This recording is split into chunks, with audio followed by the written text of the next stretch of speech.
En los alrededores de Jalapa, en el estado de Veracruz, existe una mansión abandonada que muchos creen que perteneció a la icónica cantante mexicana Paquita la del Barrio. Imponente por fuera y misteriosa por dentro, la propiedad lleva una atmósfera cargada de silencio, memorias y rumores que atraviesan los años.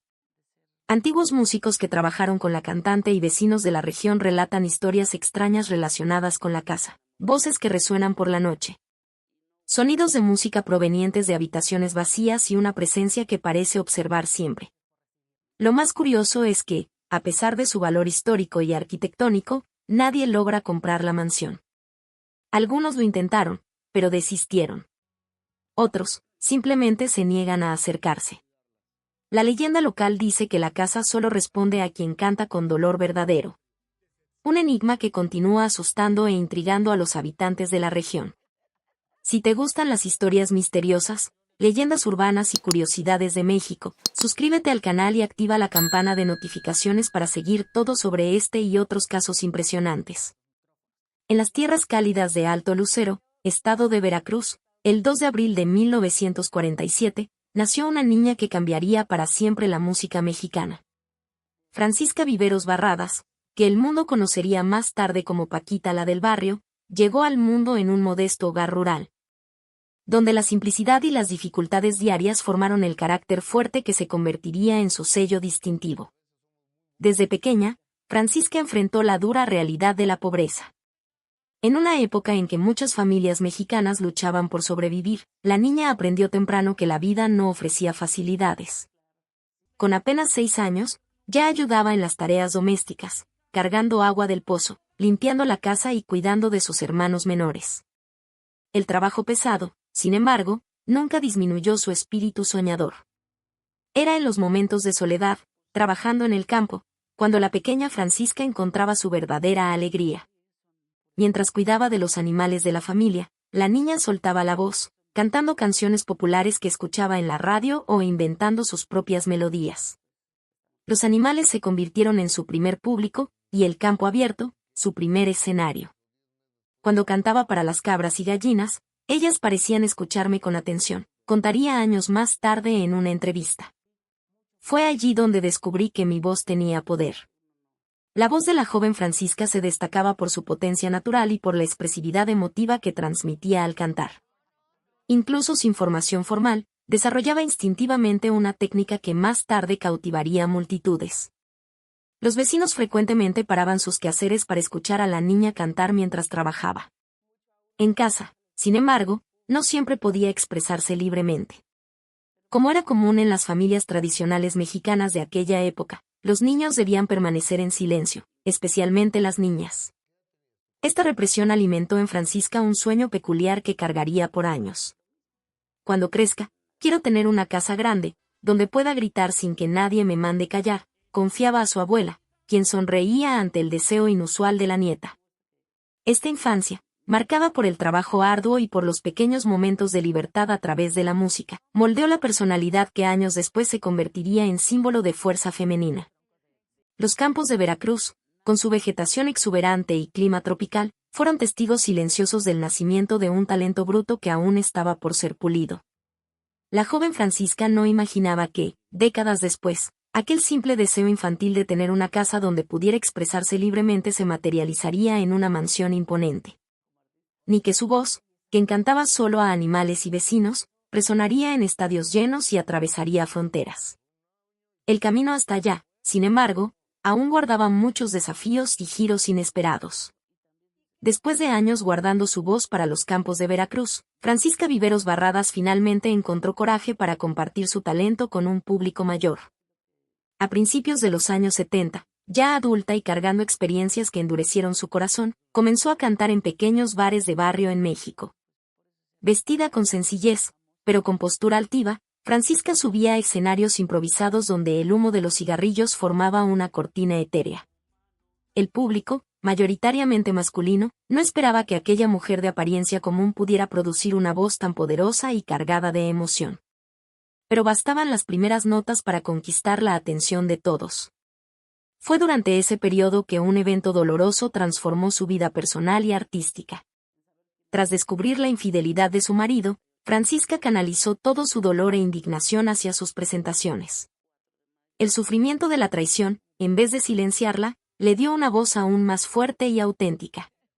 Fue en este contexto que nació Paquita la del barrio, no solo un nombre artístico, sino un símbolo de la mujer herida que se niega a ser víctima. Yo no quería ser solo Francisca, la mujer traicionada. Decidí ser Paquita la del barrio, la voz de todas las mujeres que sufrieron lo que yo sufrí, contó en una entrevista años después. Sus canciones comenzaron a adquirir un tono de desahogo colectivo. Con letras que hablaban abiertamente sobre traición, desigualdad en las relaciones y empoderamiento femenino, Paquita sacaba a la luz temas que muchas mujeres sentían, pero raramente expresaban públicamente en el conservador escenario mexicano de aquella época. El gran salto en su carrera vino cuando grabó Rata de dos patas, una canción que destilaba indignación contra los hombres infieles con una franqueza inédita. La música rápidamente se difundió, primero en los barrios populares y luego por todo México. Pronto vino Tres veces te engañé, otro éxito que consolidó su reputación de portavoz femenina. Durante sus presentaciones, Paquita desarrolló un estilo único de interactuar con el público. Su famosa frase "me estás oyendo", inútil, dirigida a los hombres del público, se convirtió en su sello distintivo, provocando risas nerviosas entre los hombres y aplausos entusiastas de las mujeres presentes. A finales de los años 70 y principios de los 80, Paquita ya no era solo una cantante de bares. Se había transformado en un fenómeno cultural, representando una nueva forma de feminismo popular que no venía de libros o teorías académicas, sino de la experiencia vivida en las calles y casas del México común. Radios de todo el país comenzaron a tocar sus canciones. Mujeres de diferentes clases sociales se identificaban con sus letras directas y su postura desafiante. Para muchas, escuchar a Paquita era una forma de catarsis, de liberar frustraciones acumuladas en relaciones desiguales. Lo que comenzó como una carrera improbable de una mujer de mediana edad sin formación formal, se transformó en un movimiento cultural significativo. Y mientras su fama crecía, también crecía su deseo de tener aquella casa soñada en la infancia, un lugar que simbolizaría su victoria sobre las dificultades y limitaciones. El sueño infantil de Paquita estaba a punto de realizarse. Con el dinero recibido de su primer contrato discográfico, tras años de presentaciones en bares y fiestas, finalmente pudo comprar su propia casa. No era la mansión grandiosa que vendría más tarde, sino un modesto inmueble en la ciudad de Jalapa, Veracruz, no muy lejos de donde nació. La casa, con sus paredes de colores vivos típicos de la región, tenía 3 habitaciones, una sala amplia, cocina y un pequeño patio. Para muchos podría parecer simple, pero para Paquita representaba un logro monumental, la materialización de su independencia y el primer fruto tangible de su talento. Cuando recibí las llaves, lloré como una niña. Recordé a la niña que cantaba para las cabras en Alto Lucero y pensé, lo logramos, Francisca, contó ella años después a una revista mexicana. Lo que hacía especial a esta casa no era su arquitectura o ubicación, sino lo que Paquita hizo con ella. Poco después de mudarse, transformó la sala en un espacio de ensayo, comprando un modesto sistema de sonido y un piano usado. Las vecinas, curiosas con el movimiento, pronto descubrieron que la famosa cantante no usaba aquel espacio solo para sí. Paquita abrió las puertas de su casa para otras mujeres con aspiraciones musicales. Cantantes principiantes, muchas veces con historias de dolor similares a la suya, encontraban allí no solo un lugar para ensayar, sino también orientación y apoyo emocional. Rápidamente, la casa en Jalapa ganó un apodo cariñoso, el Corral de las Dolidas. Aquí no somos solo cantantes, somos sobrevivientes, decía Paquita a las mujeres que frecuentaban su casa. Nuestro dolor se transforma en música y nuestra música en fuerza. Las tardes en el corral seguían un ritual casi sagrado. Primero, conversaciones alrededor de la mesa de la cocina, donde historias de traiciones, abandonos y renacimientos eran compartidas. Después, las mujeres se reunían en la sala para cantar primero canciones conocidas, luego sus propias composiciones. Paquita conducía estos encuentros con una mezcla de severidad maternal y comprensión profunda. Fue en este ambiente donde nacieron algunas de las composiciones más emotivas de Paquita. Durante madrugadas insomnes, sentada al piano con solo la luz de la luna entrando por las ventanas, componía canciones que más tarde conmoverían a multitudes. El proceso era tan intenso que Paquita desarrolló una creencia peculiar sobre aquel espacio. Las paredes de esta casa lloran junto conmigo cuando compongo, confidenció una vez a una amiga cercana. A veces, cuando termino una canción particularmente triste, puedo jurar que veo las manchas de humedad escurriendo como lágrimas por las paredes. Los vecinos confirmaban, durante las noches de composición, los lamentos melodiosos que salían de aquella casa eran tan potentes que parecían hacer temblar las estructuras alrededor. Lo que nadie sabía es que, incluso con el éxito creciente, Paquita ya soñaba con algo mayor. Mientras su carrera ganaba cada vez más proyección nacional, la pequeña casa en Jalapa continuaba siendo su refugio y laboratorio creativo. Pero en los momentos de soledad, Paquita ya dibujaba en su mente los contornos de lo que sería su verdadera conquista. Una mansión que representaría el auge de su carrera y simbolizaría su victoria definitiva sobre el pasado de dificultades. El inicio de los años 90 marcó el auge de la carrera de Paquita la del Barrio. Sus discos vendían miles de copias, sus presentaciones llenaban salas de conciertos, y su nombre ya era sinónimo de fuerza femenina en la música mexicana. Con los bolsillos llenos y el corazón aún hambriento de logros mayores, Paquita decidió que era hora de realizar su gran sueño, adquirir una propiedad imponente, que reflejara todo su éxito. Fue en una tarde lluviosa de 1992 cuando Paquita conoció la mansión colonial en Coatepec, una pequeña ciudad a pocos kilómetros de Jalapa. A diferencia de la mayoría de las propiedades de la región, esta se ubicaba aislada, al final de un camino de tierra rodeado por cafetales. La construcción, datada del siglo XVIII, impresionaba por su arquitectura majestuosa, paredes gruesas de piedra, techo de barro rojo, enormes ventanas con vitrales coloridos y un patio central con fuente de agua. Cuando pisé aquel lugar por primera vez, sentí algo extraño. Como si 1000 ojos me observaran, contó Paquita a un periódico años después. Aún así, encantada por la belleza e imponencia del lugar, no dudó en comprarla, pagando una fortuna en dinero en efectivo. La mudanza a la mansión fue celebrada con una gran fiesta, reuniendo amigos, familiares y figuras importantes de la industria musical mexicana. Todos esperaban que aquel nuevo espacio inspirara aún más la creatividad de Paquita. El destino, sin embargo, tenía otros planes. Pocos meses después de instalarse en la mansión, Paquita comenzó a cambiar. La mujer extrovertida y combativa que enfrentaba audiencias con su famoso "me estás oyendo", inútil, ahora pasaba días enteros encerrada en su habitación. Canceló shows, rechazaba entrevistas y, lo más alarmante, dejó de componer. Era como si su inspiración se hubiera secado completamente. Los empleados de la mansión comenzaron a notar comportamientos extraños. La cantante se despertaba en medio de la noche, vagando por los pasillos como si buscara algo. En otras ocasiones, era encontrada en la capilla abandonada de la propiedad, llorando copiosamente sin explicación. Cuando era cuestionada, Paquita solo decía: "Las paredes cantan por la noche. No soy yo, son ellas". Los rumores se esparcieron rápidamente por el pequeño Coatepec. Se decía que la mansión estaba maldita, que voces femeninas podían ser escuchadas cantando melodías tristes durante la madrugada, incluso cuando Paquita no estaba presente. Algunos vecinos juraban ver luces encendidas en habitaciones que estaban vacías. Fue el historiador local Pedro Ramírez quien sacó a la luz una teoría inquietante.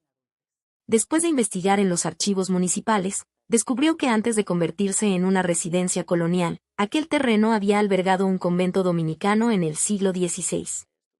No un convento común, sino un lugar a donde eran enviadas mujeres consideradas problemáticas viudas que se negaban a casarse nuevamente, jóvenes que desafiaban la autoridad paterna, o mujeres acusadas de herejía por expresar sus opiniones.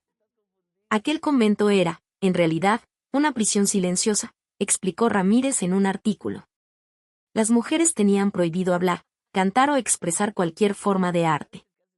Muchas murieron allí, con sus voces aprisionadas. La ironía no pasó desapercibida. Paquita, la mujer que hizo carrera dando voz a las oprimidas, ahora vivía sobre las ruinas donde mujeres fueron forzadas al silencio. Para muchos, esto explicaba el bloqueo creativo y las perturbaciones que comenzaron a atormentar a la cantante. Después de 6 meses de reclusión en la mansión de Coatepec, algo cambió en Paquita. Una mañana, apareció en la cocina con profundas ojeras, pero con un brillo renovado en los ojos. Pocas horas antes, Había completado una canción por primera vez desde que se mudara al lugar. No era una composición cualquiera, sino Moros que lloran, que más tarde sería considerada una de sus obras más viscerales.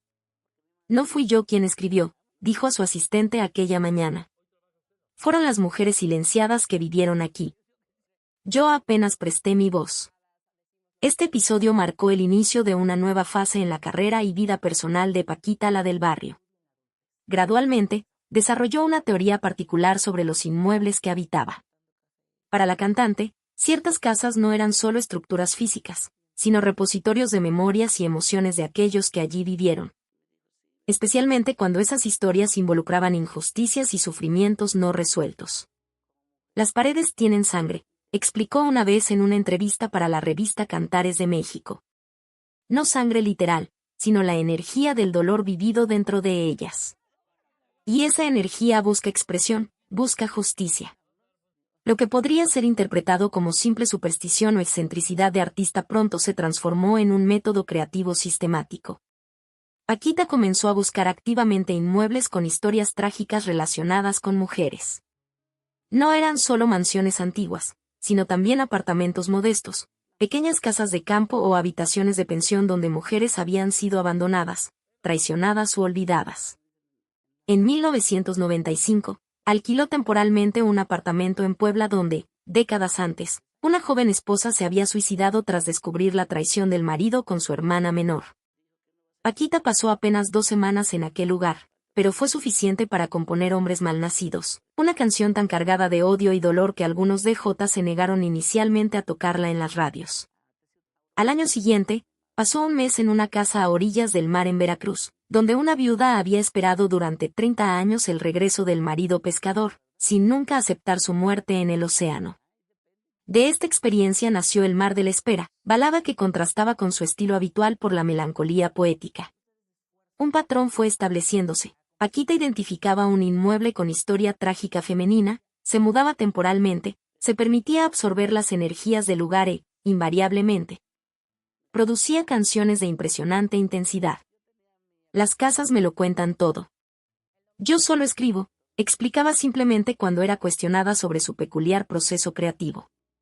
Para su equipo, esta metodología generaba desafíos logísticos considerables. Nadie sabía cuándo Paquita decidiría mudarse temporalmente o por cuánto tiempo permanecería en cada lugar. Sus músicos aprendieron a estar siempre listos para grabar, pues las composiciones generalmente surgían de forma repentina, frecuentemente durante la madrugada. Los críticos musicales, inicialmente escépticos, no podían negar que este periodo produjo algunas de las obras más impactantes de su carrera. Había algo visceral, casi sobrenatural, en las composiciones nacidas de esta conexión que Paquita creía establecer con las voces de sangre de los inmuebles. Mientras tanto, la mansión en Coatepec permanecía como su residencia oficial, el centro de una red de historias femeninas que Paquita coleccionaba y transformaba en música. Pero un nuevo capítulo de esta extraña relación entre la cantante y los espacios físicos estaba a punto de comenzar. En 2013, ya consolidada como un ícono de la música mexicana, Paquita la del Barrio continuaba su búsqueda de propiedades que pudieran alimentar su creatividad peculiar. Fue durante un viaje a San Miguel de Allende, ciudad colonial conocida por su magnetismo artístico, que encontró una construcción que inmediatamente despertó su interés, una casa de estilo neocolonial, con fachada de piedra volcánica y grandes ventanas enmarcadas por bugambilias moradas. Esta casa me llamó por mi nombre, confió más tarde a su empresario. No fui yo quien la eligió. Ella me eligió a mí. El proceso de adquisición reveló coincidencias que Paquita interpretó como señales. La escritura de la propiedad era la número 13 en el registro de aquel año. Al hacer el conteo de los espacios, descubrió exactamente 13 habitaciones, incluyendo un sótano que no constaba en el plano original. El número de la puerta principal, desgastado por el tiempo, era también 13. Para una mujer que había construido una metodología creativa basada en conexiones sobrenaturales con espacios físicos, estas coincidencias numéricas no podían ser ignoradas. Paquita decidió no solo comprar la propiedad, sino transformarla en su santuario musical más ambicioso hasta entonces. Invirtió una fortuna en la instalación de un estudio de grabación de última generación. Equipos importados, aislamiento acústico profesional, Instrumentos de alta calidad no se escatimó en nada. En la inauguración del espacio, bautizado como Estudio 13, Paquita declaró: "Aquí voy a captar voces que nadie más consigue oír". Sin embargo, desde el primer día, una regla extraña fue establecida por la propietaria: nadie debía pasar la noche en la casa. Paquita siempre se retiraba antes del atardecer, hospedándose en un hotel cercano o retornando a otra de sus propiedades. Cuando era cuestionada sobre esta decisión, solo respondía: "La casa trabaja por la noche. No debemos interrumpir". Pronto, los técnicos de sonido y músicos contratados para trabajar en el estudio comenzaron a reportar sucesos inexplicables. Partituras cuidadosamente organizadas la noche anterior aparecían rasgadas al amanecer, con marcas específicas en ciertas notas musicales. Micrófonos de alta sensibilidad captaban ruidos extraños, incluso cuando estaban desconectados de la corriente eléctrica. Un ingeniero de sonido experimentado, después de trabajar apenas una semana en el lugar, pidió la renuncia alegando haber encontrado grabaciones que no habían sido hechas por nadie del equipo, susurros femeninos cantando melodías antiguas en español arcaico. Curiosamente, estos sucesos no parecían perturbar a Paquita. Por el contrario, los encaraba como parte de su proceso creativo. Las mujeres del pasado quieren ser escuchadas, explicaba con naturalidad. Esta casa es un portal entre tiempos diferentes. Las sesiones de grabación en el Estudio 13 seguían un ritual propio. Paquita llegaba al amanecer, revisaba las alteraciones nocturnas en sus composiciones y, frecuentemente, incorporaba estos cambios misteriosos en sus canciones. El resultado fueron algunas de sus obras más experimentales y osadas, que desconcertaron a fans tradicionales pero atrajeron a un nuevo público, más joven y alternativo. Una peculiaridad de la casa número 13 que intrigaba a los visitantes era la presencia de espejos antiguos en posiciones estratégicas. Paquita insistía en que permanecieran exactamente donde estaban cuando compró el inmueble. Los espejos no reflejan solo a quien está aquí ahora, decía. También muestran fragmentos de lo que ocurrió antes. A pesar del éxito artístico de las grabaciones hechas allí, la rotación de empleados en el Estudio 13 era altísima. Pocos conseguían trabajar por más de algunos meses en aquel ambiente cargado de energías inexplicables. Paquita, sin embargo, parecía florecer creativamente en medio de lo que otros consideraban perturbador. Fue durante una tarde lluviosa en el Estudio 13 que Paquita, la del barrio, comenzó a trabajar en una composición diferente a todo lo que había creado antes. Sentada al piano, con solo un técnico de sonido presente, tocó los primeros acordes de lo que llamó simplemente la última. El técnico notó inmediatamente algo diferente. La melodía parecía antigua, casi medieval, contrastando fuertemente con el estilo ranchero por el cual la cantante era conocida. Fue como si estuviera en trance, relató posteriormente el técnico Rafael Mendoza. Sus dedos se movían sobre las teclas de una forma que nunca había visto antes, casi como si otra persona estuviera guiando sus movimientos. Lo que comenzó como una sesión de composición rutinaria se transformó en un evento perturbador cuando Paquita, después de cantar los primeros versos, irrumpió en lágrimas incontrolables. No eran lágrimas comunes de emoción artística, sino sollozos profundos que parecían venir de un lugar de dolor ancestral. Después de algunos minutos en este estado, ella simplemente se levantó, caminó hasta el equipo de grabación y borró todo lo que había sido registrado. «Aún no está lista», murmuró, saliendo apresuradamente del estudio. En las semanas siguientes, Paquita retornó repetidamente a la última, siempre con el mismo resultado: avanzaba un poco más en la composición. Llegaba a un punto específico de la melodía y era tomada por una emoción devastadora que le impedía continuar. Invariablemente, las sesiones terminaban con ella borrando todo el material grabado. Los pocos asistentes que presenciaron estos intentos describen una canción de belleza hipnótica, con una letra que parecía alternar entre español moderno y palabras en un dialecto más antiguo, posiblemente náhuatl. El tema, por lo que pudieron entender en los fragmentos que escucharon, abordaba a una mujer que elegía el silencio eterno para proteger a otras mujeres de un destino peor. «Es una canción que no me pertenece», Paquita explicó una vez a su productor de larga data. «Estoy apenas intentando devolverla a quien la creó». Pero ella resiste. Un fenómeno aún más intrigante comenzó a ocurrir cuando, a pesar de las precauciones de Paquita en borrar todas las grabaciones, trozos de la melodía misteriosamente reaparecían en otras cintas. Técnicos de sonido quedaban perplejos al encontrar fragmentos de la última insertados en grabaciones completamente diferentes, como si la canción se negara a ser silenciada.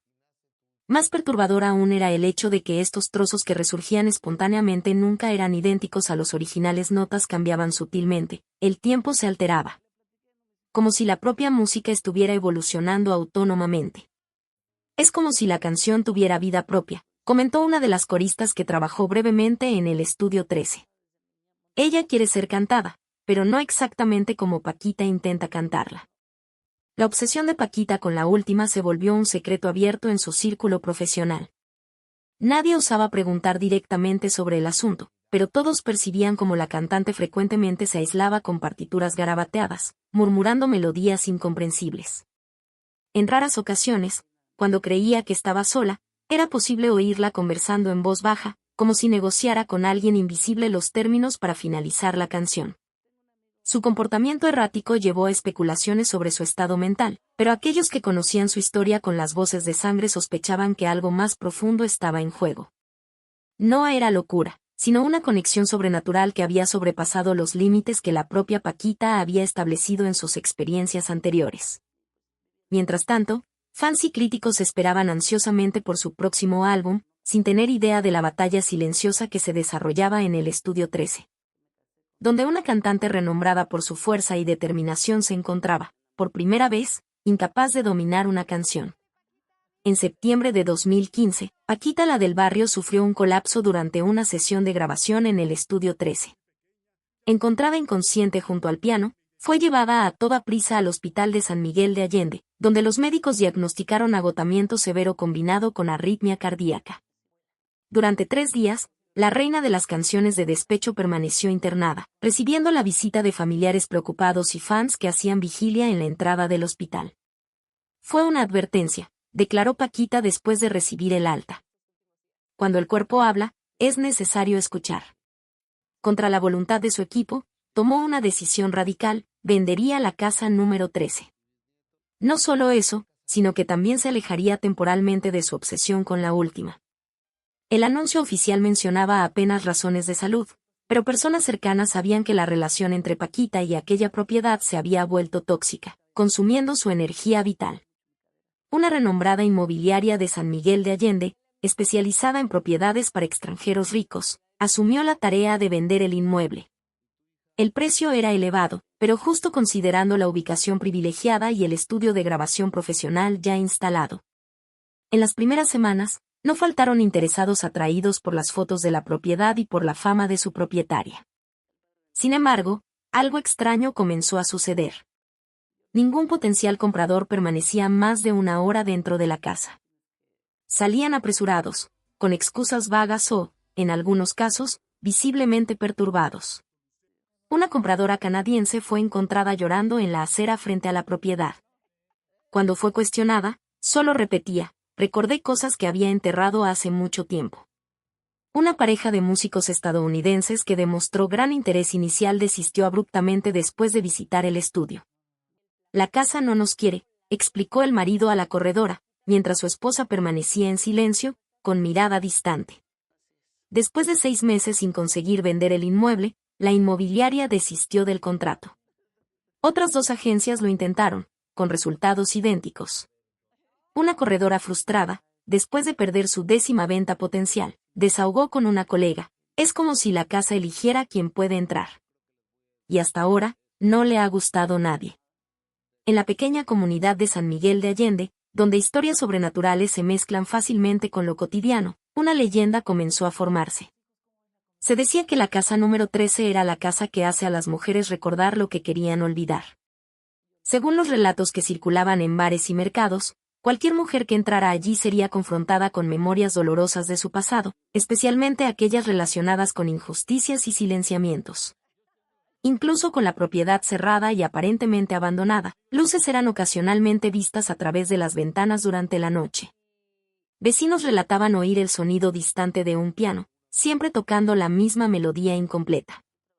La historia de la casa maldita y su conexión con Paquita la del Barrio se esparció rápidamente por internet, atrayendo la atención de fans más dedicados de la cantante.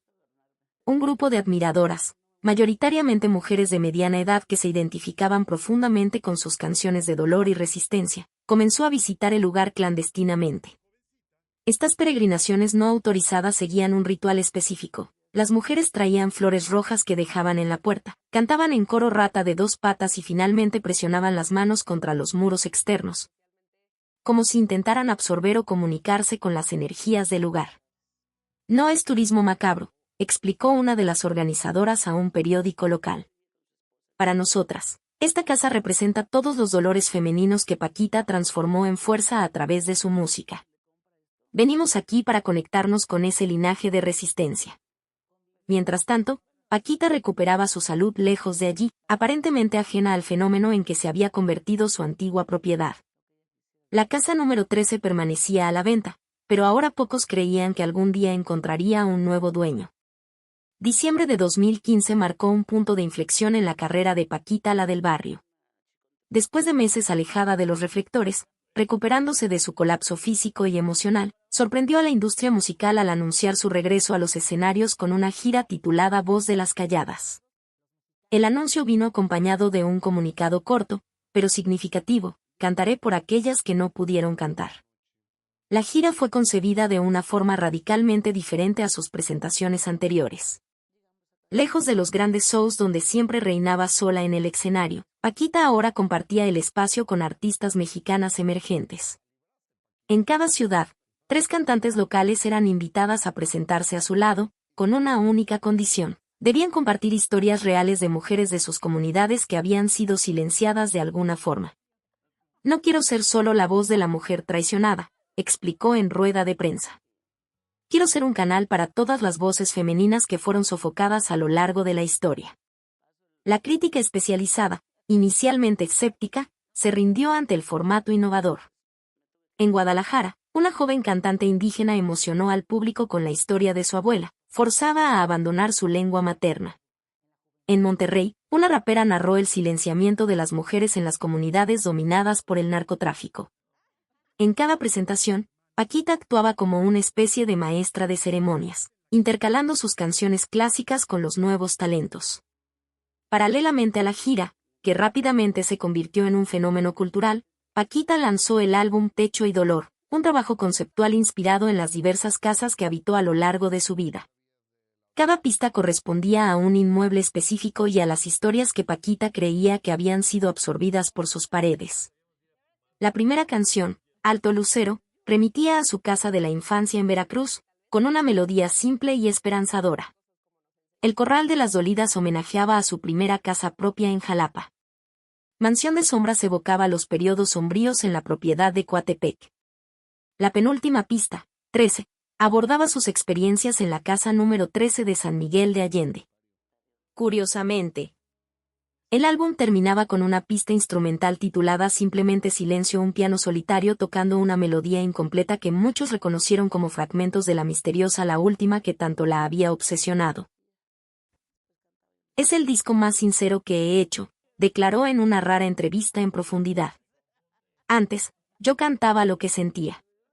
Ahora, canto lo que las paredes me contaron.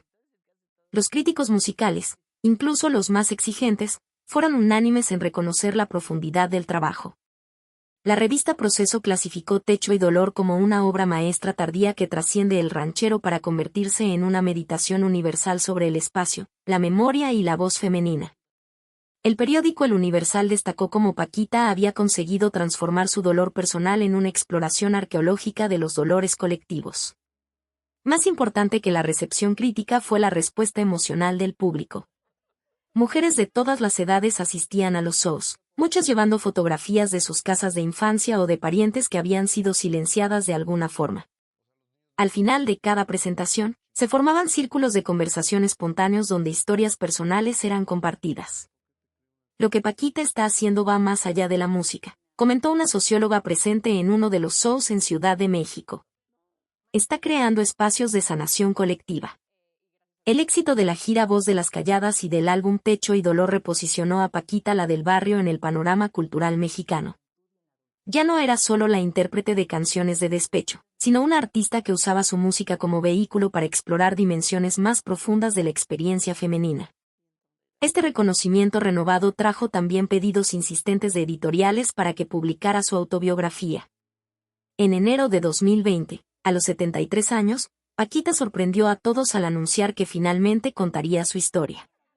Sin embargo, fiel a su estilo único, rechazó ofertas de ghostwriters profesionales y se alejó para escribir a mano sus memorias. Eligió como refugio una cabaña simple en Jalcomulco, pueblito a orillas del río en la región montañosa de Veracruz, no muy distante de donde nació. Quiero escribir donde el viento lleva las voces del pasado, fue su enigmática explicación para la elección del lugar. Durante 6 meses, Paquita vivió en reclusión casi total, recibiendo solo entregas semanales de alimentos y ocasionales visitas de su editor. Vecinos relataban verla caminando por las orillas del río al amanecer, conversando sola como si estuviera entrevistando a personas invisibles. En octubre del mismo año, la editorial Grijalbo lanzó Las casas que me hablaron, un volumen de tapa dura con la reproducción fidedigna de los manuscritos de Paquita. Preservando su caligrafía característica e incluso manchas de café y lágrimas que salpicaban ciertas páginas. La estructura del libro desconcertó a lectores que esperaban una autobiografía convencional. En vez de seguir una cronología lineal de su vida, Paquita organizó los capítulos por casas, desde la humilde choza donde nació en Alto Lucero hasta la casa número 13 de San Miguel de Allende. Más sorprendente aún era que cada capítulo comenzaba con el perfil detallado de una mujer que Paquita creía haber habitado el lugar antes que ella, figuras que nunca conoció personalmente, pero que describía con la intimidad de viejas amigas. Una indígena totonaca que vivía en el terreno donde su casa de infancia fue construida. Una monja rebelde que habría ocupado el convento sobre el cual su mansión en Coatepec fue erigida. Una pintora suicida que habitó el apartamento en Puebla. No son invenciones, aclaró en la introducción. Son voces que las paredes preservaron y me confiaron. La parte dedicada a la casa número 13 era particularmente perturbadora, describiendo visiones y sueños que Paquita había tenido durante su periodo allí, incluyendo el proceso tortuoso de intentar completar la última.